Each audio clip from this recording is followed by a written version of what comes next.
What's up, Ragin Nation? How's it going? This is Alex here, and you're watching the Ragin Ronin review. I got a TV series review for you. I checked out Raised by Wolves. I think it came out last year, actually, or the year before. But in any case, it was something very recent. I decided to check it out. It's on HBO Max. Over here in Canada, we have it under the Crave subscription.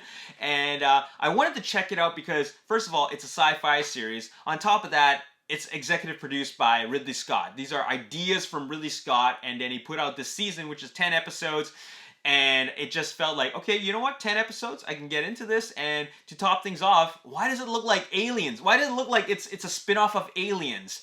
Why does it feel like, you know, this is part of the Alien universe, like the Prometheus Alien universe? And once I watched it, I feel like there are some serious, I won't say similarities, but there are a lot of themes in here that actually can connect with the Alien universe, the Alien cinematic universe. It feels like it's part of it. But in another perspective, it does stand very well on its own. It really does. So the premise is, we're in the distant future, and there's a war between atheists and the Mithraic. These are people who basically it's a religious war. You're either are religious or you're not. And of course, you know, with religious beliefs, political beliefs, they're always fighting. So it turned out this was a great, massive global war to the point where the Earth is completely ravaged and uninhabitable. So what I think one of the sides decides to create androids and then fly to Kepler 44b, like basically a very far out planet that is habitable, and it's like light years away, and then they try to colonize and basically repopulate that planet. And these two androids are the ones that do the colonization. I'm not saying that they get it on, because they wouldn't be able to because they're androids, but they actually have I guess the materials to create humans. Not in their body, but like from a machine or apparatus, or if you will. Okay, so that's the general idea. Raised by wolves. That's what it is. They land on this planet. The planet's not 100% peaceful. Like, it's hostile. There's like aliens on it, not xenomorphs like you've seen before in the films.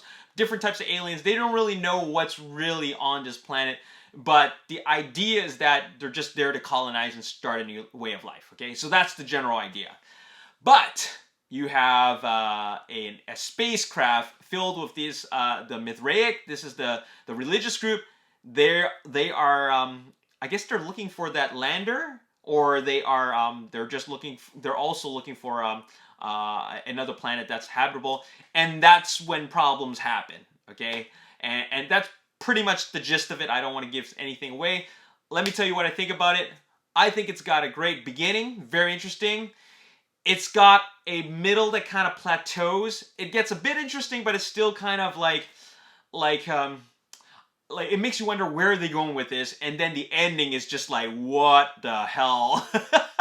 So it's a pretty good series, actually, for a science fiction series, especially one that's it's executive produced by, it's created by Ridley Scott, and it feels like it's connected to the Alien universe. And you know, I'm gonna go ahead and say it's not, but it can very well feel like that. It's got a lot of inspiration for aliens for sure, because there's androids, like Bishop, you know what I'm saying? So that is really cool. I really like those concepts they introduced in there. There's also, of course, the idea of like other aliens out there on the planet. They're going into like this planet that they don't know anything about, and then of course like warring factions between humans. Like, that is really interesting. What I love about this series though is I really like the performances of the two android characters. They're really good in this. They're creepy, but also really well, like great performers. They do that job. I mean, they perform their task as being androids really well, but they also still give a human side of it, and they really find a really good balance to make us still believe that, okay, they're androids, but in the back of my mind, I was just thinking to myself, these guys are really advanced androids, and I'm fully convinced that they are capable of not feeling, but understanding the idea of it, like the concept of it, like, and then they understand the programming, how to react to that, and they understand the programming of how to react to that as well. Like they have all that programmed in. Like I'm convinced of that, and that's because of the performance. It's done really really well, and I guess that I like that because they're androids, it keeps you on your toes. Like you don't know if they're good or bad, or they're gonna lash out, or they're gonna malfunction. Something terrible's gonna happen. I love that tension, and they do a good job in creating that. I'm not honestly, the human element of it is not as like it's interesting. It really is, but I actually am not as interested in it. To be completely honest, I actually really like the main objective, you know, building the colony and all that, and then building a way of life. But then these Mithraics, they kind of just screw up the plans, and I'm like, okay, you know what? We got to get rid of these guys. they're just like messing it up for everybody. But of course, they got to be there to create a larger story, because there's definitely more to it. And you know, they have their own agendas, which are also very very interesting. Especially since the two main human characters, they're not who they really say they are. They're actually another faction, but they disguise themselves as the religious faction, and then it goes from there. Okay, and of course there's the children aspect of it. I think that all the kids are very dynamic. Every single children character they have their own unique characteristics. They have all their moments to shine, and a really good casting with them. I like the diverse casting, and as well I like their performances, because this is a really really R-rated show, but then you still have this innocence in there that's portrayed by these kids, right? So that is really really cool. I like the fact that it bends like the idea of like androids who cannot feel, but also still give them that kind of give them that ability, like not 100%, but it makes you more invested in the characters, because they're almost capable of achieving that. And of course, the whole planet's a big mystery. That's also what keeps this series engaging as well, because you want to know what happens next and all the new things they discover. So it's really, really cool. I'm gonna give it a 7.5 out of 10. It's not like an amazing series, but it's still very interesting. I think what could make it better is if I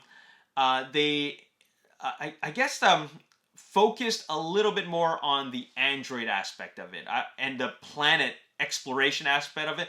I would have liked to see more of that, as opposed to this whole religious faction thing, because they are, the humans ruin everything. At the end of the day, the humans always ruin everything, and it just gets a little bit annoying. But I get it; it's part of the story. All right. Anyways, I'll give it a 7.5 out of 10. I think you'll really enjoy it if you enjoyed Prometheus. If you enjoy Prometheus, I think you'll really like this one. And even if you're an Alien fan, I think you will really like this as well. I'm gonna give it a 7.5 out of 10. It's a pretty decent series. My name is Alex Yu. Thanks for watching. See you next time. Peace.